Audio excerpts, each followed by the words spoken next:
आयोजित आज की सभा में उपस्थित भारतीय जनता पार्टी के महाराजगंज क्षेत्र से लोकप्रिय सांसद माननीय श्री जनार्दन सिंह सिकरीवाल जी,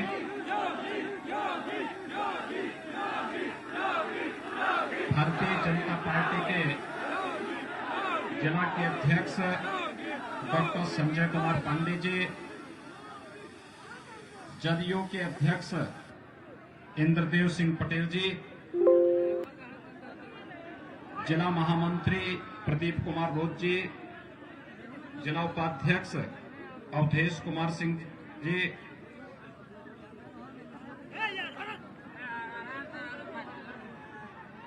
लोकसभा के माननीय सांसद श्री जगदम्बिका पाल जी,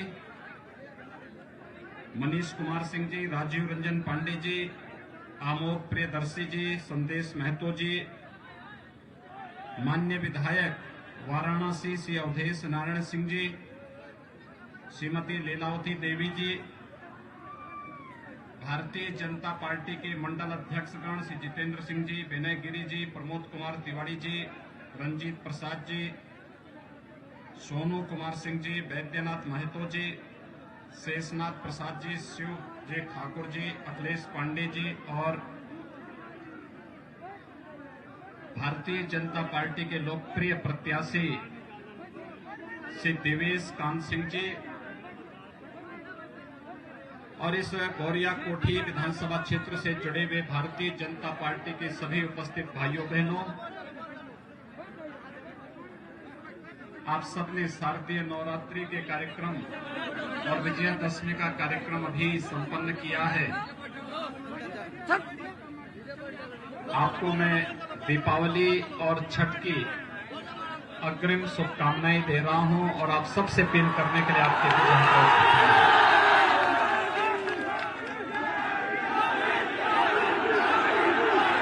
भाइयों बहनों,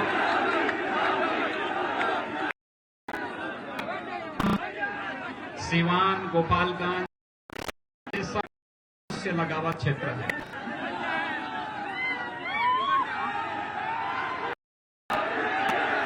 और हम लोगों का संबंध तो एक परिवार जैसा है।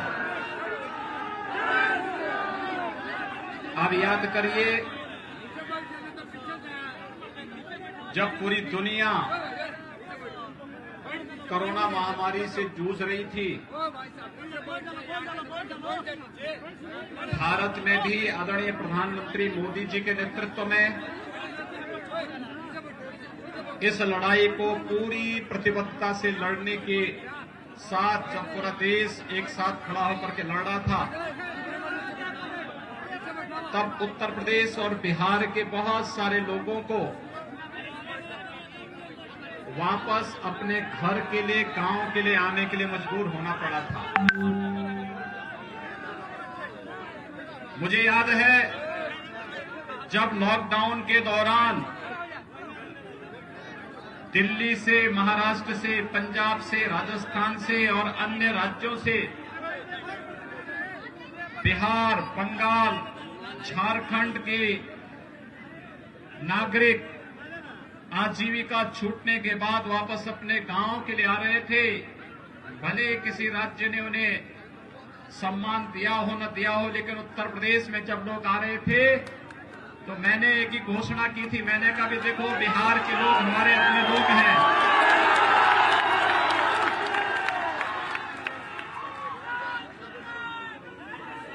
उन लोगों को कोई परेशानी नहीं होनी चाहिए,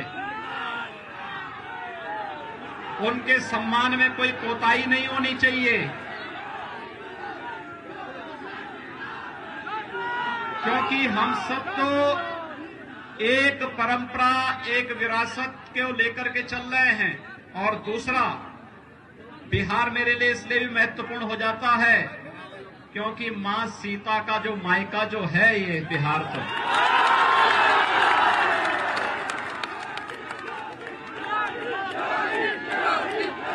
भाइयों बहनों,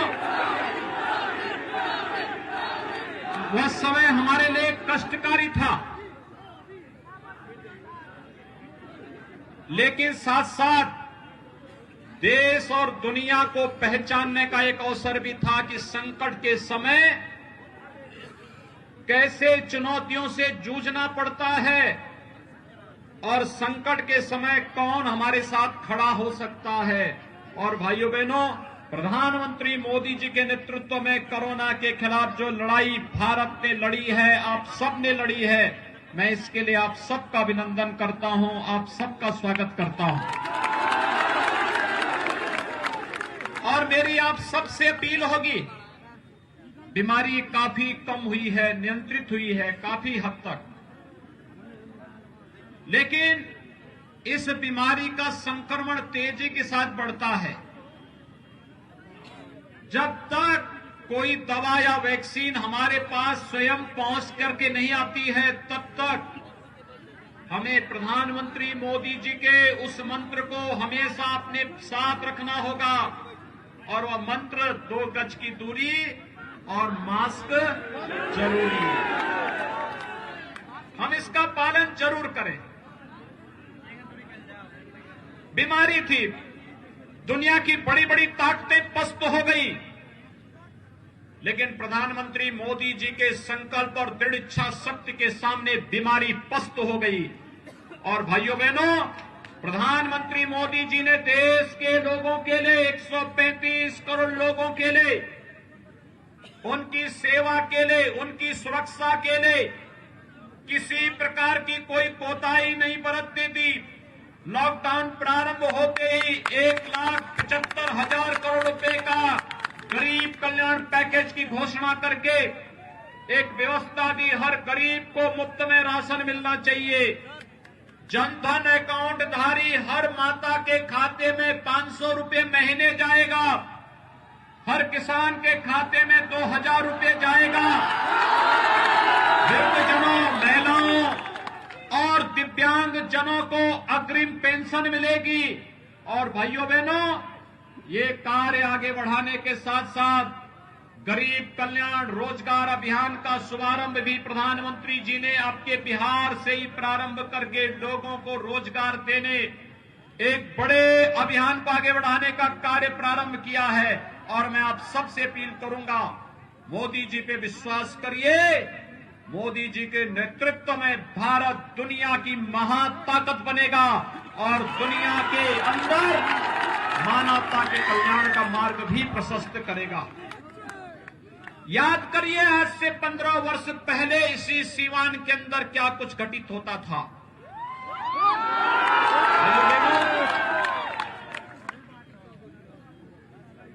जो हमारे नौजवान हैं, जिनकी उम्र 30 साल, 35 साल, 40 साल की है, उन्हें वे सारी घटनाएं याद होंगी।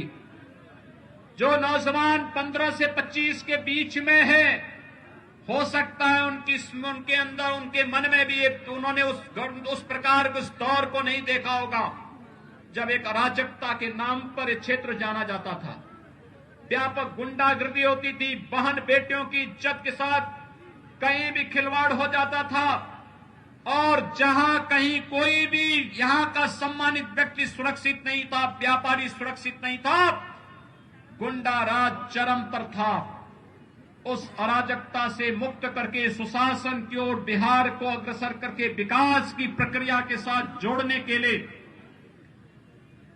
एनडीए के नेतृत्व की नीतीश कुमार जी की सरकार ने जो कदम उठाए, उस सुशासन और विकास ने बिहार को एक पहचान दी।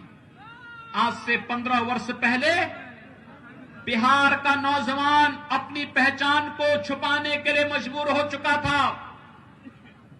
मुझे स्वयं दुख होता था, क्योंकि हम तो सटे हुए हैं, एकदम यूपी बिहार तो एकदम सटा हुआ है, और बिहार के नौजवान, प्रतिभाशाली नौजवान, देश के अंदर तमाम प्रशासनिक और पुलिस अधिकारी के रूप में जिन्होंने अपनी जिम्मेदारियों का निर्वहन किया है, तमाम बड़े बड़े प्रतिष्ठानों को नेतृत्व देने का काम जिस बिहार के नौजवान के द्वारा किया जा रहा है, किया गया था, उस बिहार के नौजवान के सामने अपनी पहचान का संकट आ जाए, इस संकट पैदा करने वाले लोग आज बिहार के अंदर फिर से रोजगार का लॉलीपॉप दिखा करके नौजवानों को गुमराह करने का कार्य कर रहे हैं। इनके इस लॉलीपॉप के लालच में बिहार के नौजवानों को नहीं आना चाहिए। 15 वर्ष पहले इन्होंने जो कुछ किया है, रखना, आदतें जल्दी जाती नहीं हैं और जिनके मुंह पे खून लगा हुआ है भ्रष्टाचार का, वे अचानक जाएगा नहीं। जब भी अवसर मिलेगा फिर नोच खाने की आदत से अपने आप को वे लोग अलग नहीं करेंगे। और इसलिए भाइयों बहनों, हमें वर्तमान में चुनाव के दौरान इन सब चीजों को देखना होगा। ये जातिवाद की राजनीति पूरे बिहार को पूरी तरह पीछे करने का कार्य की थी और सुशासन और विकास के मार्ग पर जिस बिहार को नीतीश कुमार जी के नेतृत्व में एनडीए सरकार आगे बढ़ा रही है, इसी में बिहार का भी कल्याण है, यहां के नौजवानों का भी कल्याण है। याद करिए आज बिहार के अंदर किस प्रकार की स्थितियां पैदा हुई, पूरे देश के अंदर किस प्रकार का परिवर्तन हुआ। 1947 में देश आजाद होता है और 2014 तक देश के अंदर गरीबों के लिए मकान नहीं, गरीबों के लिए रसोई गैस के सिलेंडर नहीं, गरीबों के लिए उपचार की व्यवस्था नहीं, गरीबों के लिए कोई भी ऐसी सुविधा देखने को नहीं मिलती थी जिसके बारे में कहा जाए कि गरीबों के लिए चलाई जाने वाली योजनाएं हैं। प्रधानमंत्री मोदी जी जब 2014 में प्रधानमंत्री पद की शपथ लेने के बाद उनसे मीडिया ने पूछा क्या आपका एजेंडा होगा, उन्होंने कहा कि मेरा एजेंडा तो पहले से है, सबका साथ और सबके विकास का है। एजेंडा सबका साथ और सबके विकास का, लोगों की समझ में नहीं आता था कि क्या है सबका साथ सबके विकास का। लेकिन जब एक एक करके योजनाएं बनती गई, पहला काम हुआ जनधन अकाउंट में हर गरीब का बैंक में खाता खुल जाना। भाइयों बहनों, कितना बड़ा कार्य कोरोना कालखंड में इन खातों ने किया है। याद करिए, इस देश के एक पूर्व प्रधानमंत्री थे स्वर्गीय राजीव गांधी जी, वे कहा करते थे 100 रुपये भेजता हूं, नीचे केवल गरीब के खाते में 10 रुपया जाता है, 90 रुपये बिचौलिए और उनके दलाल खा जाते थे। कांग्रेस लाचार थी क्योंकि दलालों से घिरी हुई थी, भ्रष्टाचारियों से घिरी हुई थी। लेकिन आज प्रधानमंत्री मोदी जी ने हर गरीब का बैंक में खाता खुलवा करके कह दिया, एक गरीब के लिए अगर 100 रुपये भेजूंगा तो 100 रुपया सीधे उस गरीब के खाते में जाएगा, इसमें कोई बीच में बिचौलिया या भ्रष्टाचारी डकैती नहीं डाल पाएगा। यह है परिवर्तन। 6 वर्ष में देश के अंदर 3 करोड़ गरीबों का मकान बन जाना, प्रधानमंत्री आवास योजना में एक एक आवास मिल जाना, 4 करोड़ गरीबों को विद्युत के निःशुल्क कनेक्शन मिल जाना, 8 करोड़ गरीबों को रसोई गैस के कनेक्शन मिल जाना, 12 करोड़ किसानों को किसान सम्मान निधि का लाभ मिल जाना, 35 करोड़ नौजवानों को प्रदेश के अंदर स्किल मिशन के अंतर्गत, स्टार्टअप के अंतर्गत, मेक इन इंडिया के अंतर्गत, डिजिटल इंडिया के अंतर्गत रोजगार के साथ जोड़ने की व्यवस्था करना, प्रधानमंत्री मुद्रा योजना से लोन की व्यवस्था करके स्वरोजगार के साथ जोड़ना, और भाइयों बहनों 50 करोड़ गरीबों को 5 लाख रुपए सालाना स्वास्थ्य बीमा का कवर दे देना, ये प्रधानमंत्री मोदी जी के कारण ही संभव हो पाया है। देश के अंदर गरीब कल्याण पैकेज के अंतर्गत 80 करोड़ गरीबों को राशन की सुविधा का लाभ देने के लिए पैसा उपलब्ध कराने प्रधानमंत्री मोदी जी के कारण संभव हो पाया। और भाइयों बहनों, मोदी जी ने कहा था 5 साल गरीबों के लिए, इसमें गांव, गरीब, किसान, नौजवान, महिलाएं उनके एजेंडे का भाग होंगी और अगले 5 साल देश की समृद्धि और भारत को दुनिया की एक महाताकत बनाने के लिए। याद करिए, कांग्रेस के समय जब कोई पाकिस्तान प्रायोजित आतंकवाद भारत पे हमला करता था, तब क्या स्थिति होती थी? देश मांग करता था पाकिस्तान को जवाब दो, और कांग्रेस के नेता कहते थे नहीं नहीं पाकिस्तान को छेड़ेंगे नहीं, कहीं वो ऐसा नहीं कि एटम बम का प्रयोग कर देगा। यानी हमारे लोग मारे जा रहे थे, हमारे जवानों पर हमले होते थे, लेकिन कांग्रेस के लोग देश की जनता को गुमराह करके पाकिस्तान के प्रति सहानुभूति व्यक्त करते थे।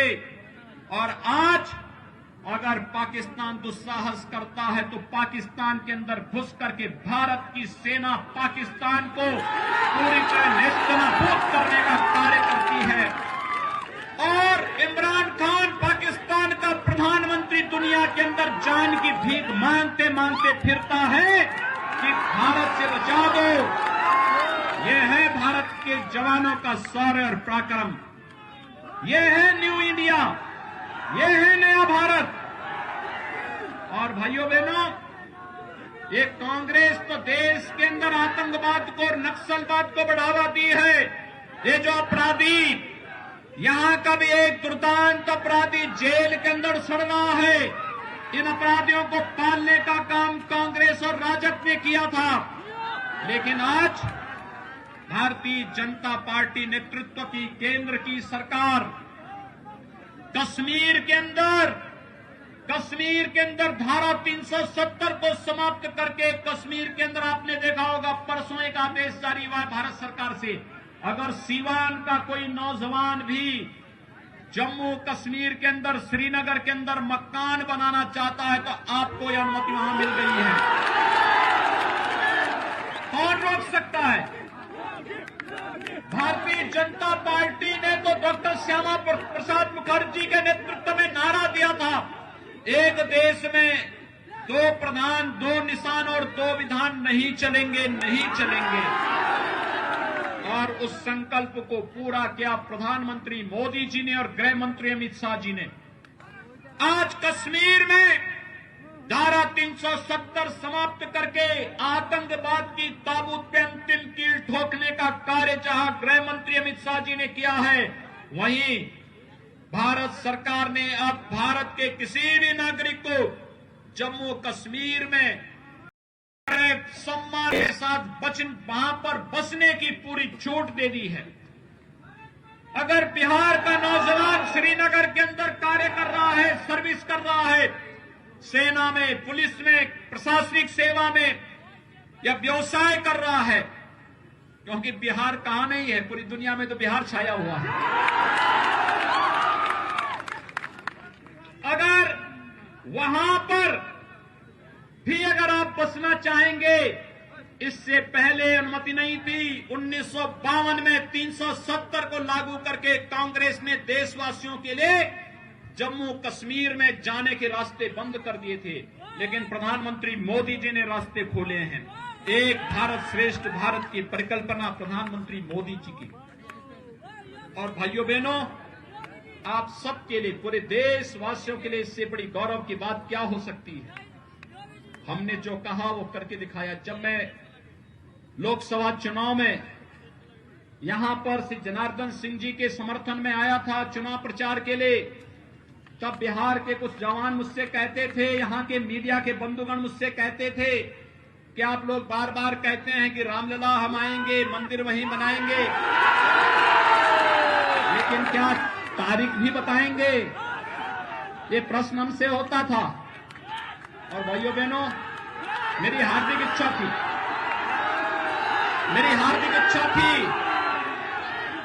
अयोध्या में भगवान राम के भव्य मंदिर के शिलान्यास में बिहार के हर गांव का प्रतिनिधित्व हो, यह मेरी हार्दिक इच्छा थी। लेकिन एक कोरोना संक्रमण के नारे, कोरोना महामारी के नाते भाइयों बहनों, हमने शुभ मुहूर्त में संजोग, आप देखिए कितना अच्छा संजोग बैठता है। 5 अगस्त 2019 कश्मीर से धारा 370 सदैव के लिए समाप्त हो जाती है, और 5 अगस्त 2020 500 वर्षों का हिंदू समाज के जो भावनाएं थी, जो टीस थी उस टीस को दूर करते हुए प्रधानमंत्री मोदी जी के द्वारा अयोध्या में भगवान राम के भव्य मंदिर के निर्माण का शिलान्यास कर दिया जाता है। 5 अगस्त 2020 अयोध्या में भगवान राम के भव्य मंदिर के निर्माण का मार्ग प्रशस्त होता है।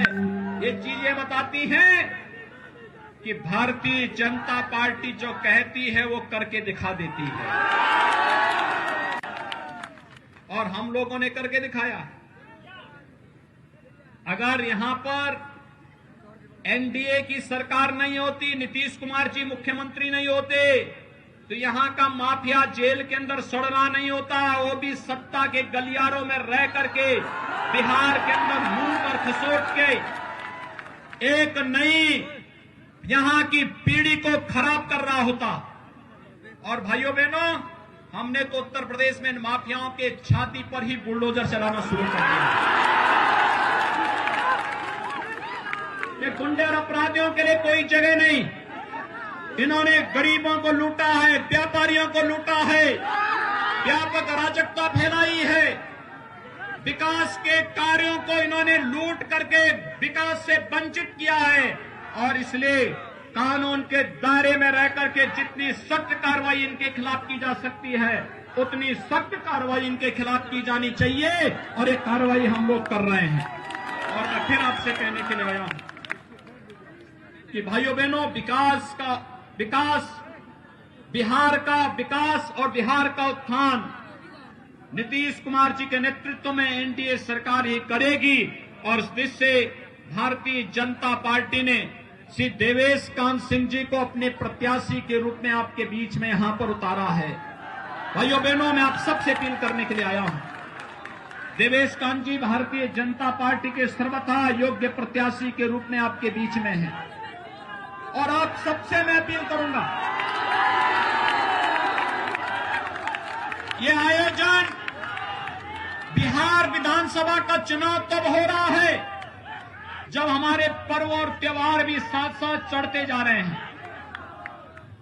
अभी आपने शारदीय नवरात्रि और विजयादशमी के आयोजन को संपन्न किया है, और अभी दीपावली आने वाली है, फिर छठ का पूजन आने वाला है।